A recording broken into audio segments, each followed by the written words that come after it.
मुझे बस इतना बोलना है कि आप लोग इतने लकी हो, जो भी जून 25 का अटेम्प्ट दे रहा है, पहली बात तो स्किप गलती से भी मत कर देना, भले ही पढ़ाई हुई हो ना हुई हो वो बात की बात है, अटेम्प्ट जाके देना है, चाहे कुछ भी हो स्किप कर दिया तो आपके लाइफ का वर्स्ट डिसीजन होगा, राइट। और मैं ये दिसंबर से बोल रहा हूँ, आप मेरे पिछले वीडियोस जाके चेक कर सकते हो, दिसंबर में लास्ट के 20 दिन थे, मैंने बोला भाई छोड़ो मत, चाहे लास्ट के 20 दिन बचे रहे हो, अपना 100% दो, सिर्फ पेपर पूरा लिख के आओ, एक बार ट्रस्ट तो करो, आईसीएसआई सामने से परोस के दे रहा है, ग्रेस दे रहा है, सामने से बच्चों को निकाल रहा है, धक्के मार मार के निकाल रहा है, तो आप ये अपॉर्चुनिटी का फायदा क्यों नहीं ले रहे हो? ये गोल्डन अटेम्प्ट है, ये गोल्डन चांसेस है, अगर ये आपने मिस कर दिया, आईसीएसआई का भरोसा नहीं है, जैसे उन्होंने कुछ लिमिट दी है, शायद से 1 लाख सीएस हो जाएंगे, मेरे 75,000, मेरा मेंबरशिप नंबर 75,000 समथिंग है, राइट, मैं नंबर डिस्क्लोज नहीं कर रहा हूँ, बट 75,000 है। अभी मेरा एक फ्रेंड गया है सीएलडीपी में, और मेरी बैच हुई थी नवंबर के टाइम, मेरी बैच में सीएलडीपी में 26 बच्चे थे, और अभी उसकी सीएलडीपी के बैच में 65 बच्चे हैं। सोचो आईसीएसआई दनादन पास कर रहा है, दनादन। और इस बार जैसे कि इस बार आपने देखा होगा दिसंबर का रिजल्ट 35-36% पासिंग परसेंटेज आना, मतलब 10 में से 4 बच्चे पास है।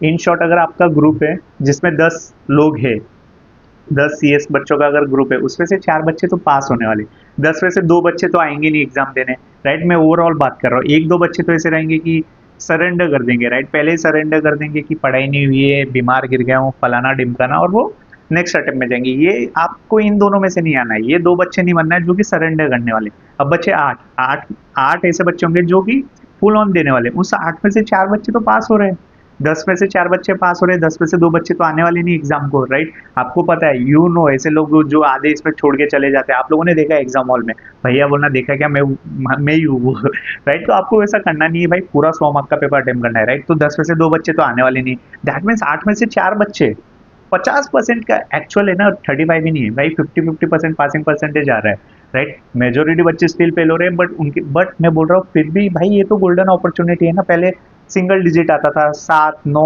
8, 9% पासिंग परसेंटेज था, अभी 35 हो गए, तो फुल ऑन।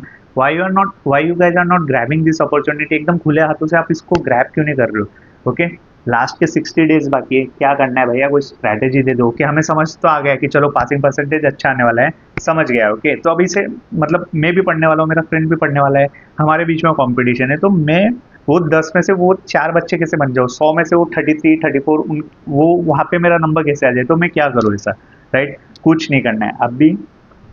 देखो स्ट्रैटेजी मतलब क्या, राइट, स्ट्रैटेजी क्या, मैं मेरी जो पढ़ने की स्ट्रैटेजी होंगी, आपकी पढ़ने की अलग होंगी। एक तो ये स्ट्रैटेजीज वाले मतलब मेरे को समझ में नहीं आता, कुछ फाउंडेशन तो सेम ही है कि हार्ड वर्क पुट करना है, राइट। 8-8 घंटे अगर कोई पढ़ेगा, ऐसा कैसे क्या हो सकता है कि भैया मैंने 8 घंटे पढ़ा और मैं फेल हो गया? अगर आप कंसिस्टेंटली 60 डेज बाकी है, लाइक अप्रॉक्स 60 डेज आपके हाथ में, अगर आप कंसिस्टेंटली, मैंने तो पिछली बार 20 डेज बोल रहा था कि 20 डेज भी है ना तो भी पढ़ो। अभी ऐसा मत, अगर कोई बच्चा होगा जो बाद में ये वीडियो देख रहा होगा, भाई 8 घंटे अगर आप दोगे, चाहे 20 डेज बाकी हो, चाहे 50 डेज बाकी हो, 30 डेज बाकी हो, कंसिस्टेंटली 8 घंटे दोगे एग्जाम के पहले, राइट। और अच्छे पीरियड ऑफ टाइम के लिए, ऐसा नहीं एग्जाम के एक दिन पहले 8 घंटे पढ़ के चले गए, तो आप फिर आप उन 2 बच्चों में से आ रहे हो जो फेल होने वाले, जो कि ट्राई नहीं कर रहे, राइट।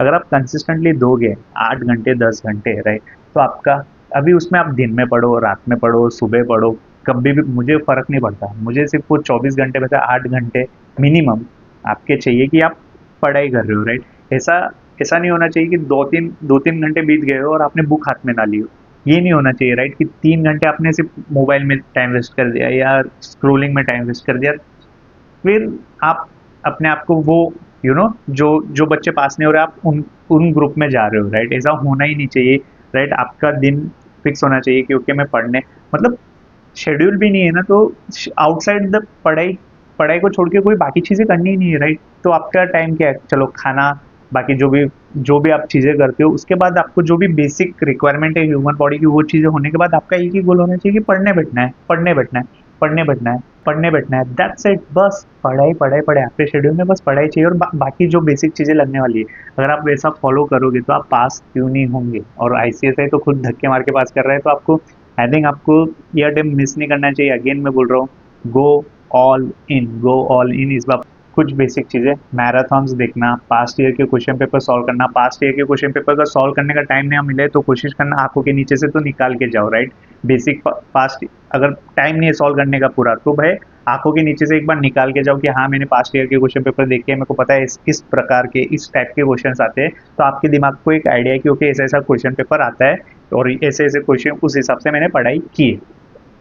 अभी बात करते हैं टाइम मैनेजमेंट की कि 100 मार्क का पेपर पूरा लिखना कैसे भैया। तो बच्चे क्या गलती करते हैं कि उन्हें एक क्वेश्चन आता है और वो क्वेश्चन अच्छे से आ रहा है, तो वो क्या करते हैं वो 5 मार्क के क्वेश्चन को भाई यही आ रहा है, आपको लगता है पेपर में मेरे को यही आ रहा है, तो उसको पूरा 2-2.5 पेज लिखोगे। अरे भाई 5 ही मार्क्स मिलेंगे ना, भले ही कितना भी अच्छा लिखा हो मैंने, 5 में से ऐसा तो नहीं देगा कि चलो भाई बहुत अच्छा लिखा इसको 2 मार्क्स 7 मार्क्स दे देता हूँ, ऐसा तो होने वाला नहीं है। कितना भी अच्छा लिख या कितना भी मतलब एवरेज भी लिखा हो या अच्छा भी लिखा हो तो 4, 3.5, 4 ज़्यादा से ज़्यादा 4.5 ऐसे ही मिलेंगे मार्क्स। ऐसा तो नहीं होगा कि 5 में से 6 दे देगा, राइट।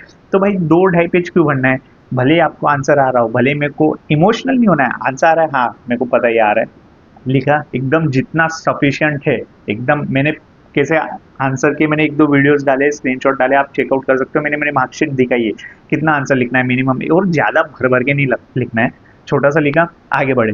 भैया अब तो जो क्वेश्चन नहीं आ रहा है उस पे आ गए, अब क्या करें भाई, उसको भी कोशिश करो आजू बाजू घुमा फिरा के लिखो उसको, एटलीस्ट उसको तो लिखो।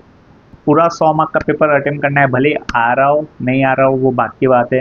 रिलेटेड लिख के आओ, कुछ भी लिख के आओ, कुछ भी लिख के आओ, मतलब भर के मत लिख के आओ, शॉर्ट शॉर्ट फॉर्म में लिखो, एकदम प्रोफेशनल वे में लिखो, क्योंकि आप प्रोफेशनल एग्जाम दे रहे हो, राइट। तो प्रोफेशनल एग्जाम दे रहे हो, प्रोफेशनल वे में लिखो, शॉर्ट मतलब शॉर्ट आंसर लिखो एकदम। भाई 2.5-3 पेज भर दिया एकदम बीकॉम जैसा वैसा मत करो।